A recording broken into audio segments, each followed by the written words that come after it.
the stand. Now he runs. He produces a magic print. He pulls out another one.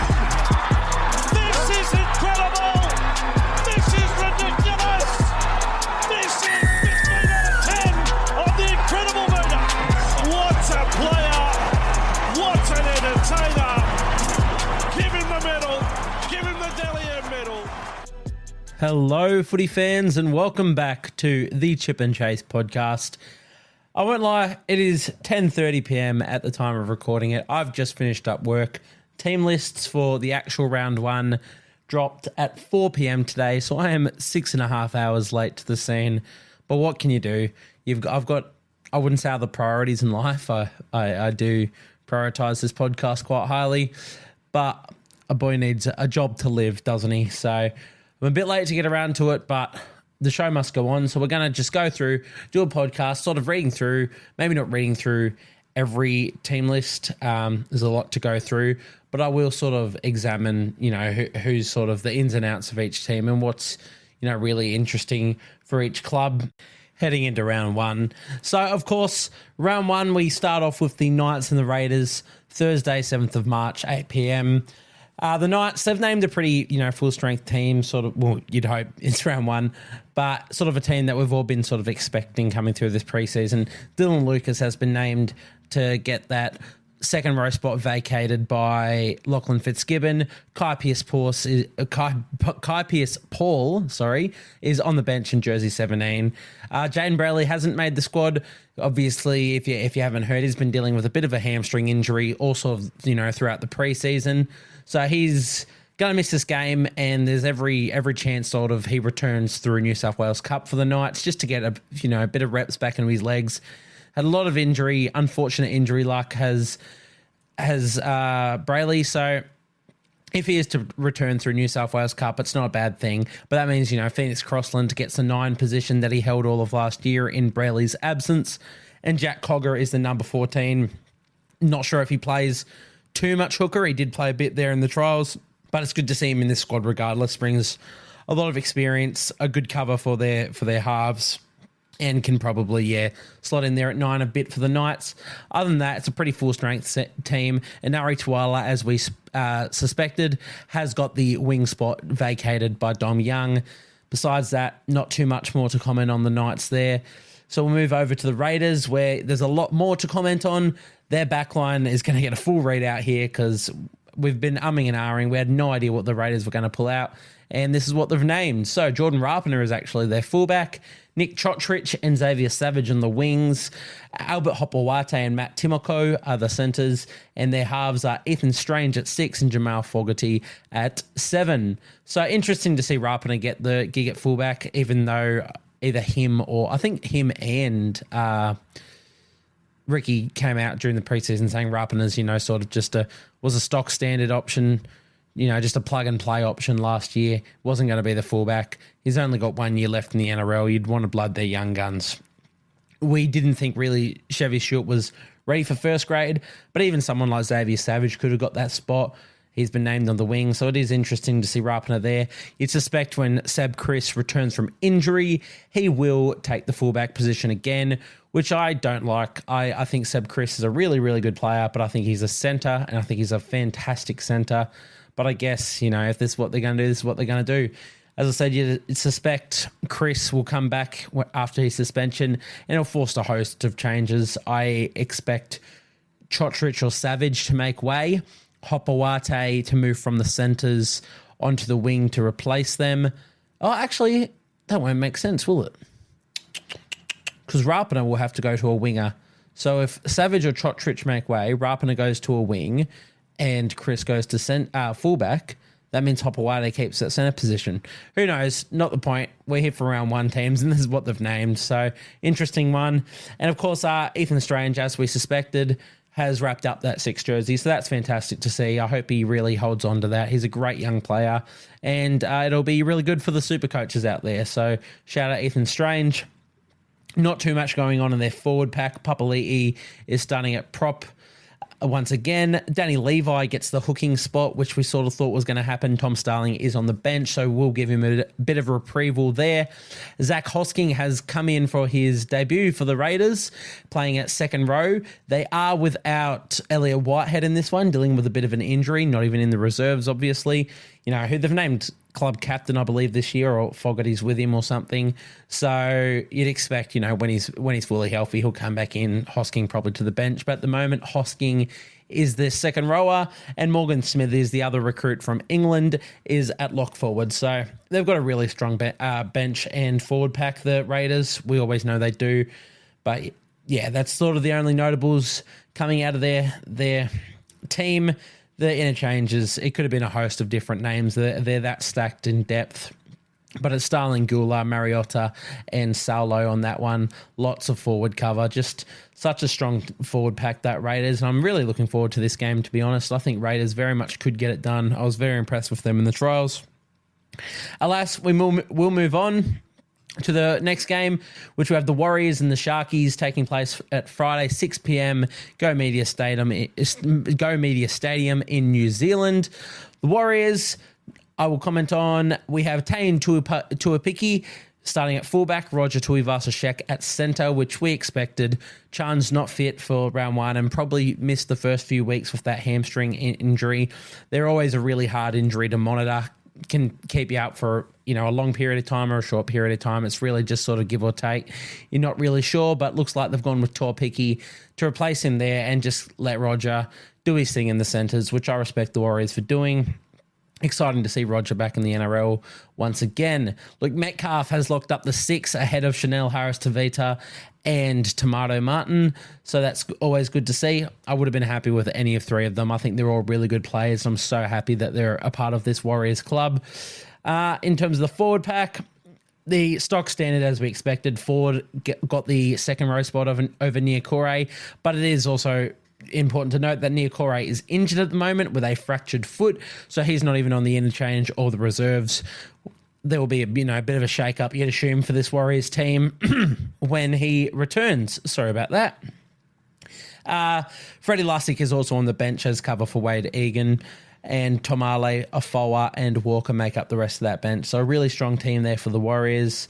Moving over to the Sharkies, also very stock standard, exactly what we expected. Nothing to note of in the backs. It's the team that they ran with last year, and, well, you know, with Braden Trindle at 5'8" over Matt Moylan, who doesn't play for the Sharkies anymore. And in terms of their forward pack, they're still without Braden Hamlin-Uele, who is coming back from that injury. So Oregon Kaufusi and Royce Hunt are the starting props for the Sharkies in this one. Teague Wilton has kept that second row spot. And on the bench, they're running with Dale Finucane, Jack Williams, Toby Rudolph, and Tom Hazelton. So a massive bench. All big forwards, all players who play in the middle. The only one who I can sort of see playing a bit of edge is Jack Williams. But you'd expect Teague Wilton and Britton Nicola to just play the 80.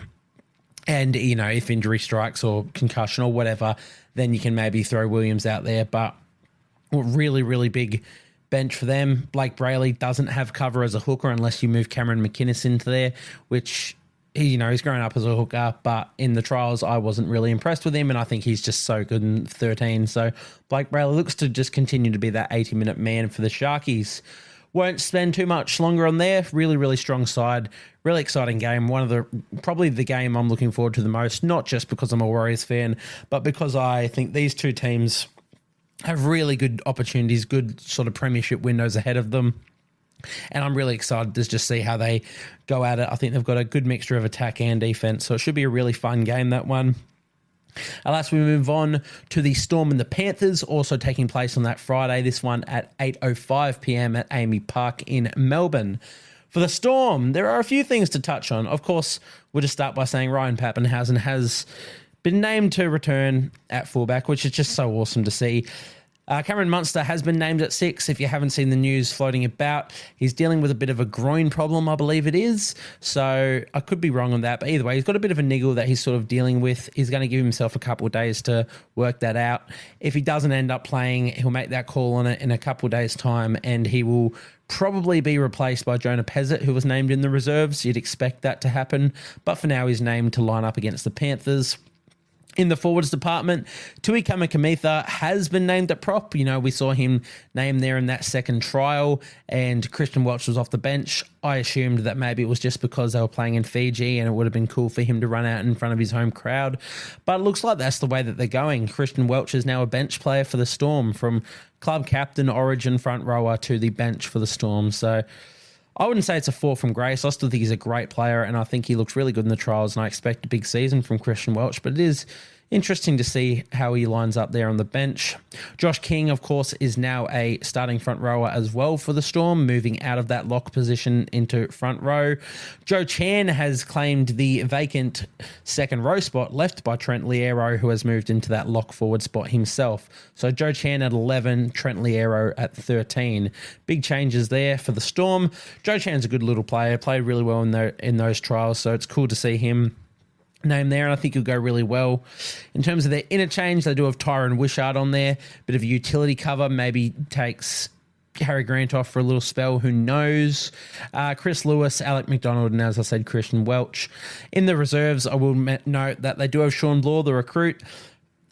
Very exciting for Sean Bloor. I hope he, gets his way into this team sooner rather than later. He did come across to their team a bit late in the preseason, so he might just have a few more reps to do, getting involved and just working out the team structure and stuff before he secures a position. But I'm excited for Sean Bloor at the Storm. Kane Bradley's also in the reserves, who we saw start at second row for the Storm in the trials as well. So, who knows? They could come in on game day. We'll just have to see. For the Panthers, stock standard backline, all the players we expect. Taylor May lining up at centre once again, had a great game in the World Club Challenge. Jerome Luai returns from injury, so he's lining up at 6, partnering Nathan Cleary in the halves. In terms of their forward pack, Luke Summerton gets a run at hooker in Mitch Kenny's 1-game suspension. So he's out for 1 game. Mitch Kenny, Luke Summerton gets that position for this game. Not too much to note on in their forward pack. Luke Garner is starting second rower while they are without Scott Sorensen. On the interchange, Tyrone Peachy is on there as a sort of utility cover.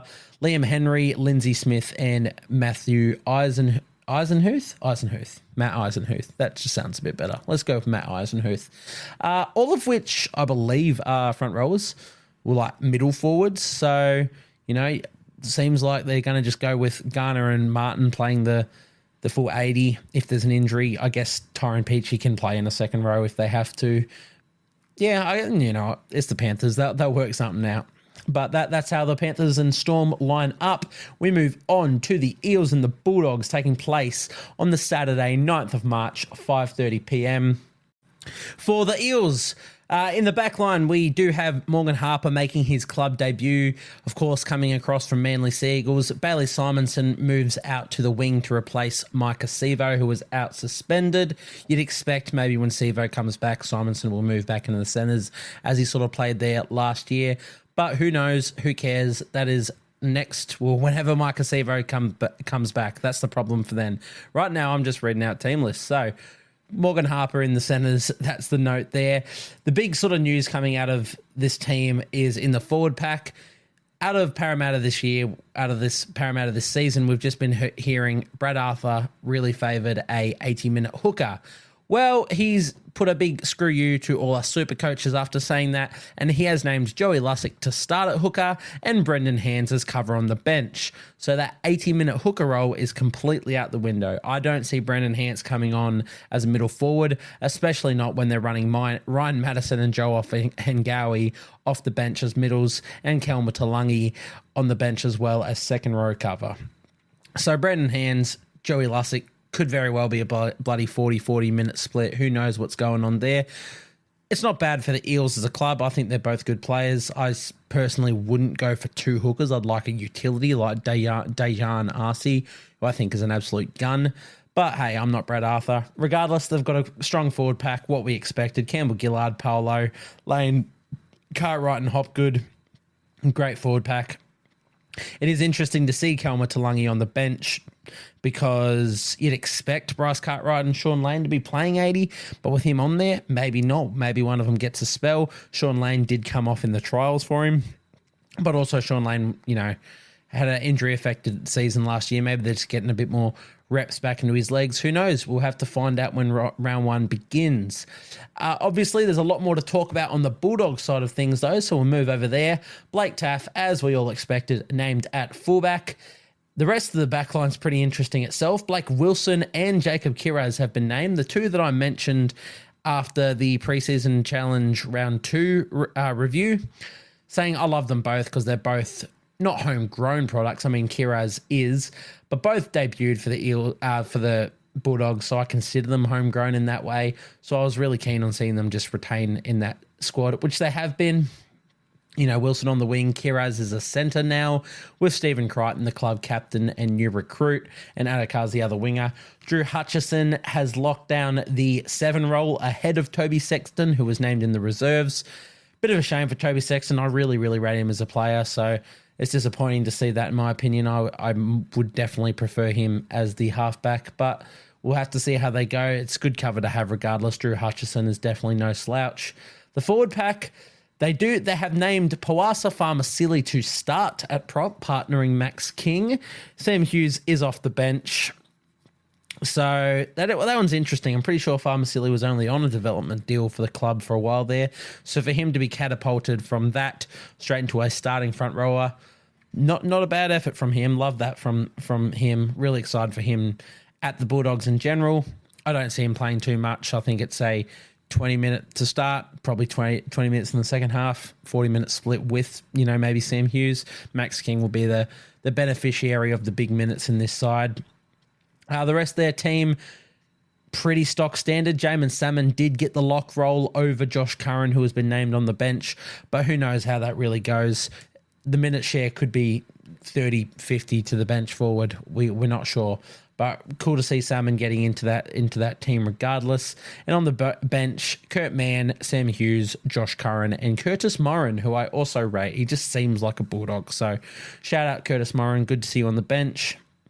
The reserves do have Bronson Jerry. Didn't make the squad, obviously, with Kiraz in the centre.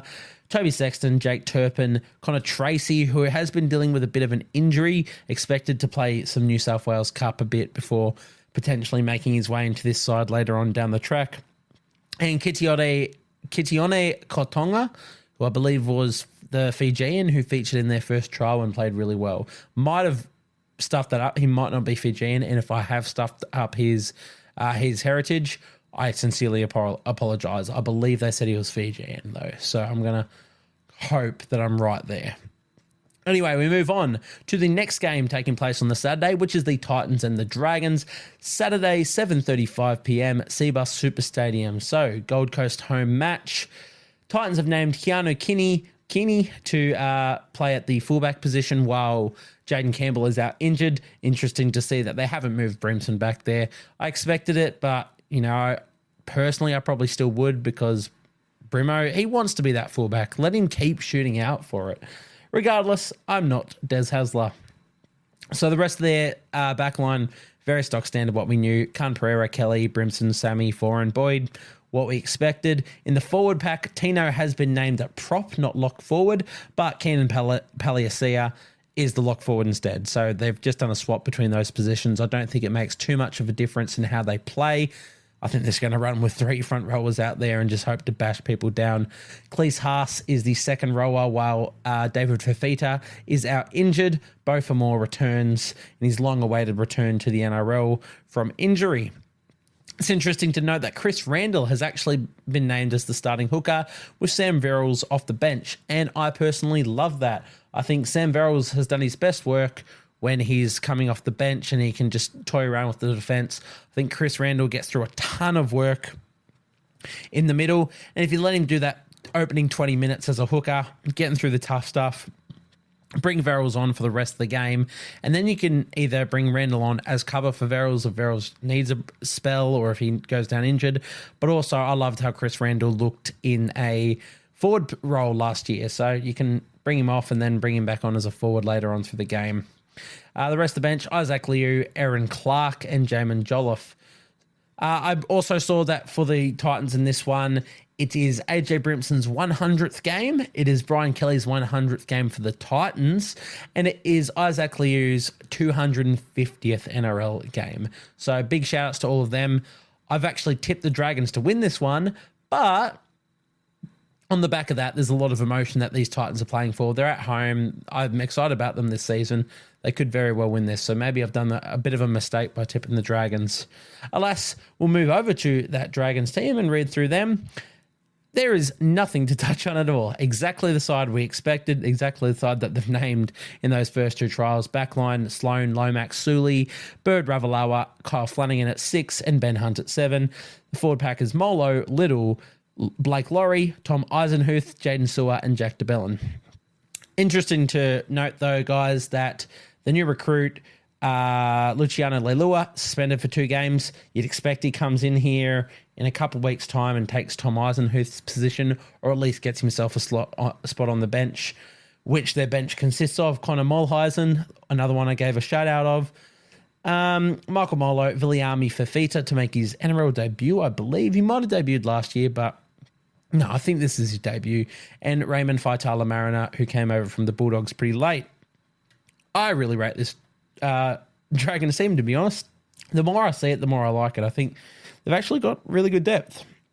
So, yeah, I'm excited to see this game. Another one I'm really excited for, maybe second behind the Sharkies-Warriors game. But we'll move on to the Dolphins and Cowboys, which is the last game of the round, taking place on the Sunday, 4:05 p.m, Suncorp Stadium. Dolphins home game, but both Queensland clubs, so not far to travel for anyone who's a fan of either team. For the Dolphins, Tessie New did get the centre spot with Jack Bostock on the wing. Jake Avarillo is named in jersey 19, so he's missed out on this side, at least for now. I assume he'll work his way in there as the season goes ahead.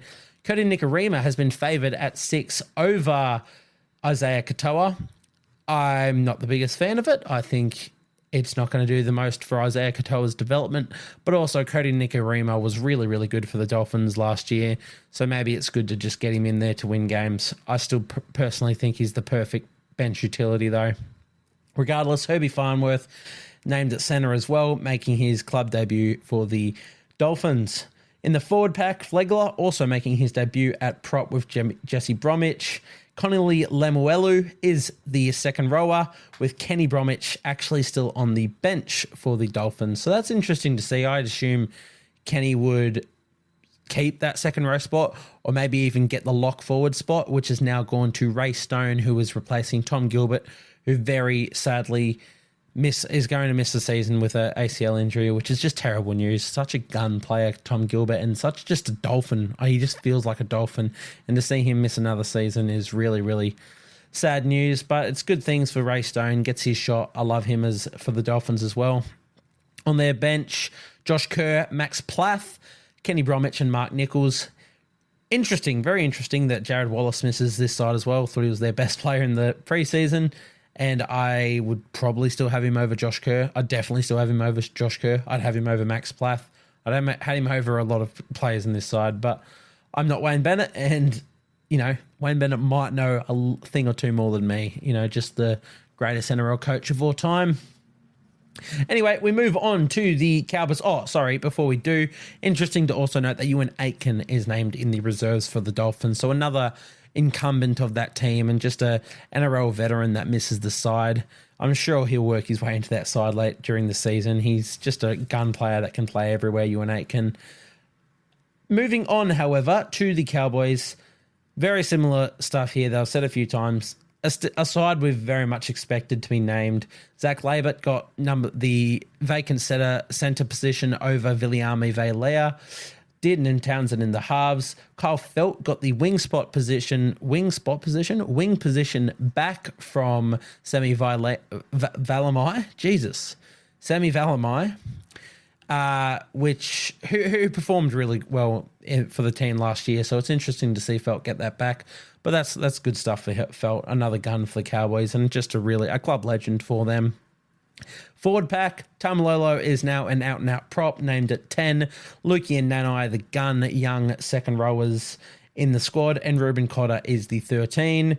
On their interchange, Jake Granville has managed to weave his way back into this team. Good stuff for him.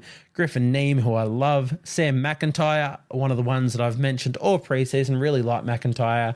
Is in jersey 16, and Finafuiaki at 17. Thomas McHaley, who we've been pretty high on, especially in the Supercoach scene, has missed the squad. He is named in jersey 19 for the Cowboys.